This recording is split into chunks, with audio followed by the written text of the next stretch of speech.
There are two suns that shine down on us. As one sun sinks down below the horizon, the second simultaneously lights our sky. And so we never know night. Never know night? That was a clip from the TV show Monkey, which is a Monkey King, Sun Wukong, Journey to the West kind of retelling that came out in the 70s, late 70s, 80s. It's a live action TV show. But what stood out to me is that it's a Monkey King inspired character. But there's also an episode literally titled The Land of Two Suns. So we'll get into it in this video. Monkey King and Two Suns in the Sky. Let's go.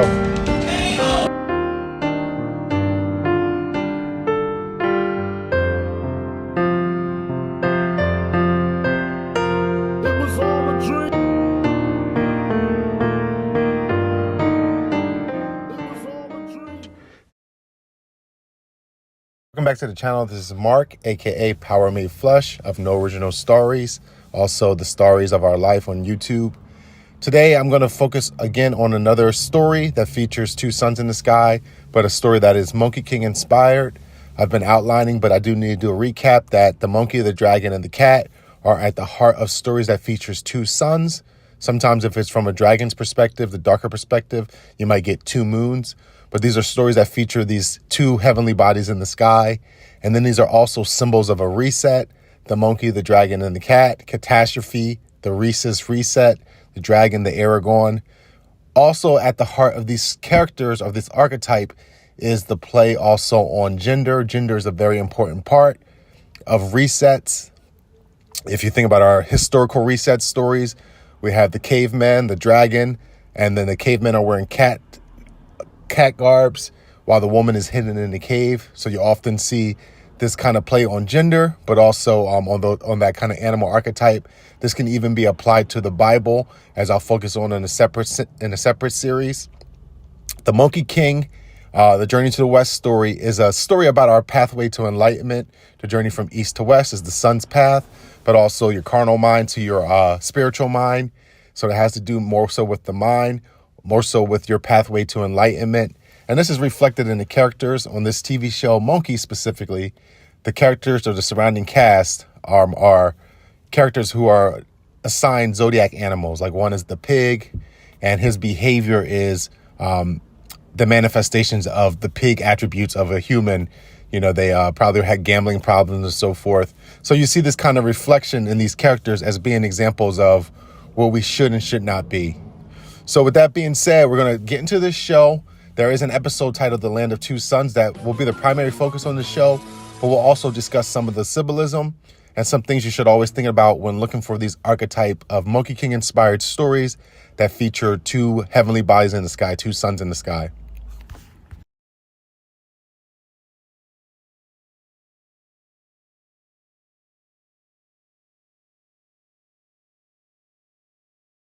This show seems to revolve around this priest named Tripitaka.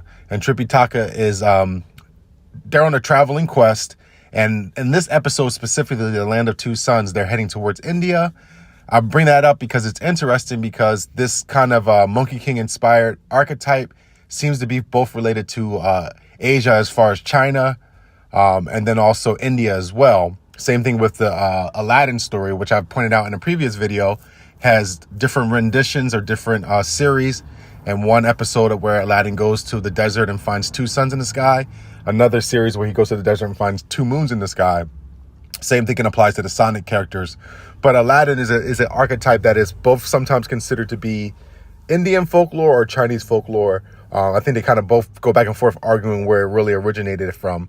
But nonetheless, it's about it's an encoded story about our pathway to enlightenment. So, and Aladdin is a Monkey King inspired character with the monkey on his shoulder. So in this episode, they're on their way to India, and they come across a land that has two suns in it, as we'll get into. But Tripitaka is the high priest, and it's a male character, but the actress is a female. And I've outlined, this is a telltale sign in Monkey King inspired stories where the cast, there will be some kind of play on gender. In dragon stories, that it might be a female anomaly leader, like a dragon queen or a drag queen, right? Or masters of the skies. in a negative way. In a cat story, right, cats are usually feminine, but the anomaly cat is the Leo, the masculine cat. Well, the monkey kind of plays both, where sometimes you'll get a male character like a Naruto who's voiced by a female, like a Goku who's voiced by a female. Not by coincidence. This is always at the heart of these stories. So when you have a movie and the directors are changing gender, don't just look at it like, oh, they changed gender. It's an encoded message. And this goes on in a lot of subtle ways, but this is taking place even in this old show, Monkey, where Tripitaka, the high priest, is a male on screen, but it's really played by a female. And the director's excuse is they wanted to keep a thin, virtuous appearing actor or actress to play the role, and a female was the most obvious. But I'm telling you, this is at the heart of all these stories. Sometimes you'll get a female who's the chosen one, but it's really a male playing the female, like the Star Wars characters, right? If we look at the parallels between the Rey Skywalker Star Wars story, we can see that's a retelling of Journey to the West. The surrounding cast of characters, including the people that she's all paired with, are all a kind of a play on these zodiac animals from Journey to the West. The pig, the monkeys, right? And the actress, I'm always kind of concerned of what I'm actually looking at on screen, right? Because I know the bending and twisting and pulling of gender is at the heart. And I've outlined before that this is even going on at the actor level, at the studio level, where George is the name of a monkey, George Lucas, and he passes the torch to Kathleen Kennedy, from monkey to cat. I constantly demonstrate this gender thing because just like the concept of good and evil are heavily associated with the end or the reset, this gender kind of thing is also as well. And you see our world currently right now with all this twisting, bending, pulling, confusion in regards to what's good, what's evil. Gender also is in that. On the opposite side of the reset, things kind of get restored or a new perspective of it. And I do think that there is something to some kind of female age on the other side, or the second son embodying a female spirit or something like that. But that'll be something to see. What I just really wanted to outline and demonstrate here is that they're always playing this gender game and hiding it and concealing it, not revealing it truly in these kind of stories. Let's get into this episode specifically a little bit. This mystical mirror can create a second sun by absorbing light from the sun that we know. What? How terrifying. So in this episode, right, this demon has access to this mirror that can absorb the light from the first sun to create a second sun. And as a result, he's able to torment a village by having the sun stay out all year long, only giving them one night a year in exchange for a virgin daughter, a sacrifice of a virgin daughter. And what you hear is the perversion of what two suns in the sky would be. Instead of saying, considering that it could be an increase in consciousness or an increase in energy that, just energy in general, like that produces more food, we get all this perversion where it's too hot, there's no food, crops can't grow, all the rivers and lakes are drying up, and everyone's looking forward to a night, right? Like they want to go to sleep. They don't want to be conscious. That's kind of what's alluded or hinted at, or at least what I'm interpreting. I hate the sound of what I hear. A land where the sun shines without ceasing can have no lakes or flowing rivers. What place is there for a water sprite then? As daytime lasts all day long, when do you go to bed together? Hey! As daytime lasts all day long, when do you go to bed together? Hey! Interpreting it as. I could be wrong, but there's a bunch of little sneaky things that are kind of thrown in there when the team that follows the monkey and Tripitaka, the high priest, discuss what it would be like living like this, because they're just passing through town. They're not the actual villagers. They're like, well, you guys can't even go to sleep together, like alluding that, you guys can't even have sex or sleep in a bed together. This is, the pig says this, by the way. What I interpret it as is they're saying that they want to do the carnal things, like, sex. Like, oh, you guys can't even have sex if it's light all the time, right? Or you guys can't even sleep all the time. You guys can't even sleep together. They can sleep during the day, right? They could go to sleep during the day, but what I'm getting from him saying that is they can't have sex together. And keep in mind, this is a late 70s, early 80s show, so they're more conservative with how they hint at things. But that's what I got from him saying that, which points out that, you know, the second son is definitely tied to consciousness, is tied to being more spiritual. But of course, this episode kind of cast it in a negative way, where it's not showing that. There's no sense that people are more spiritual with the second son, other than the little hints that they give, you know. I have the mirror. The sun is sinking, it is setting in a blaze of color, but it will never be night. A cool night bringing relief from the heat of the day. For as one sun sets in glory, so another sun rises to take its place. So I really like this archetype of these kind of stories where you get the hero's journey and a party is formed, like in a role-playing game. And this parallels the Wizard of Oz, right? Very similar kind of concept. And the Wizard of Oz has the symbolism of the flying monkeys, right? The monkeys in the sky, or with the angel wings. Then also it's a story about the female chosen one kind of battling the dragon, the witch being of the dragon blood, and Gel being a play on Miguel, which is a point to Michael, right? Michael takes down the dragon in the Bible. So you kind of see very parallels with that as well. Then you also have the lady paired with Sirius the Dog Star, and the group all having different personalities, some being without courage, but they're all on a path kind of towards enlightenment. And the final stage of the enlightenment is to get over the veil, realizing that the wizard is just a person inside of the machine, or so to say. But what's interesting about the Wizard of Oz is there is some lore of the Wizard of Oz that features two suns in the sky. Very similar, there is the show Never Ending Story. And on this show, Monkey, one of the characters is a dragon that was turned into a horse, a white dragon that was turned into a horse. And you see parallels with the Never Ending Story, where the one character, the kid from our world, is flying on a flying dragon that looks like a dog dragon. So you have the Sirius Dog Star kind of playing there as well. A dog dragon that looks like a giant cloud, very similar to the Avatar Aang the Airbender, who flies on the flying bison that looks like a giant cloud.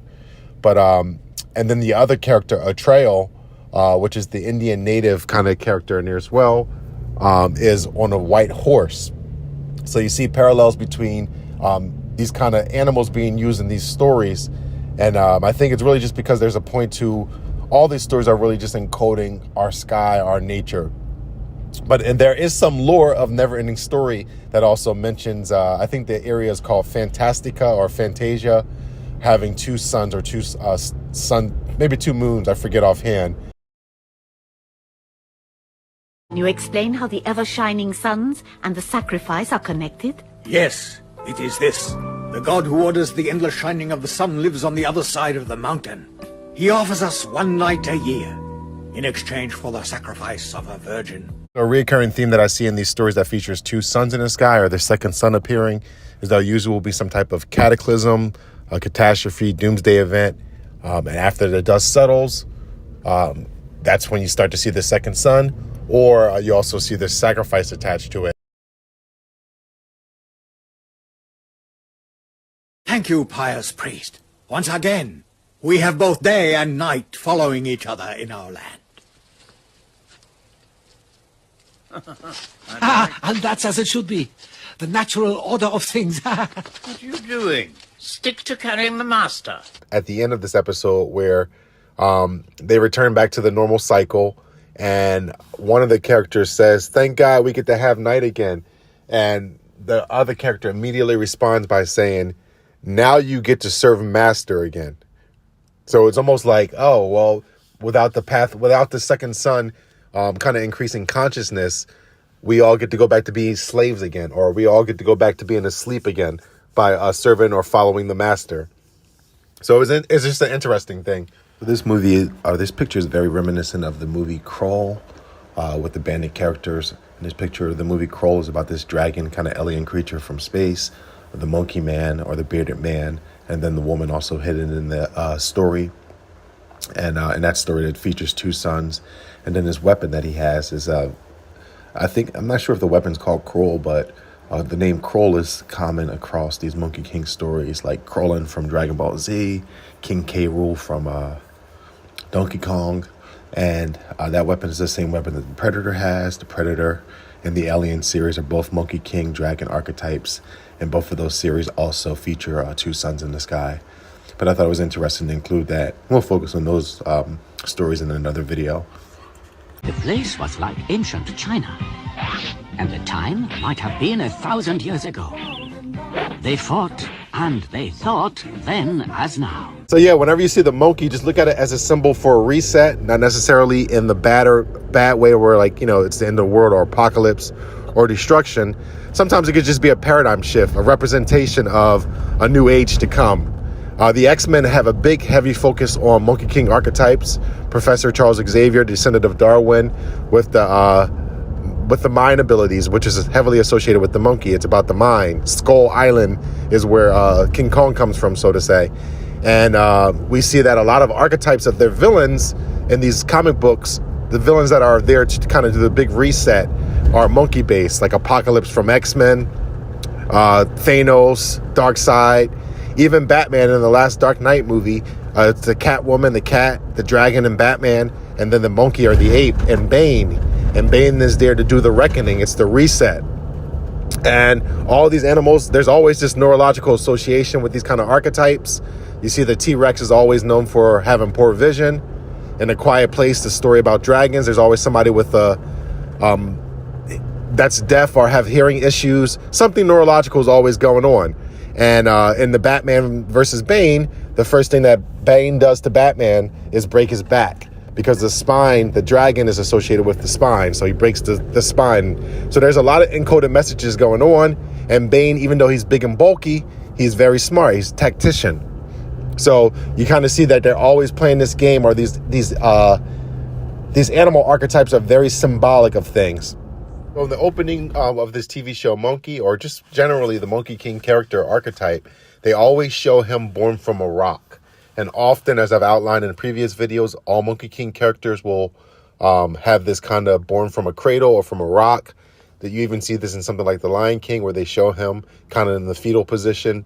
Even Christ's story, right? We know Christ was, well, the story we're told is he was born in the winter, but they never show the birth. There's no depictions of the birth. Instead, we get the pictures of him in the cradle. So you often will see the Monkey King character either coming out of a tomb, like an Iron Man, or coming out of a cradle, or in the Dragon Ball characters coming from a space shuttle that looks like an egg or a womb. Same thing with the Vision from the Marvel characters. Almost all Monkey King inspired characters will have this kind of born from a cradle birth, or from the cradle, or from the rock. And you see this in the Monkey opening, or this is Monkey King characters generally. They're often found from a cradle or from a rock. There are two suns that shine down on us. As one sun sinks down below the horizon, the second simultaneously lights our sky. And so we never know night. Never know night?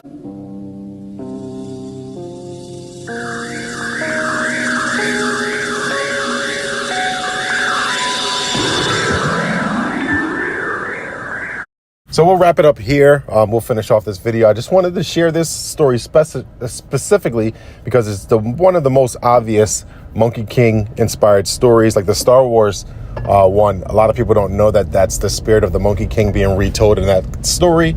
So they, it's hard to tie together, but this one is one of the most obvious ones. So I wanted to include it. I'll continue to show stories this year that demonstrate the Monkey King inspiration, or that stories that are inspired by the Monkey King, but they have this two suns in the sky kind of concept going on. I'll also include stories that feature two moons in the sky as well. I think the next video I might do that one, just to include the two moons in the sky. But remember, at the heart of all reset stories includes this concept of good versus evil, male versus female. And at the end of the reset, balance is restored, where things come back into terms. Thus the second sun broke into 1,000,000 pieces, which became stars glittering brilliantly in the sky.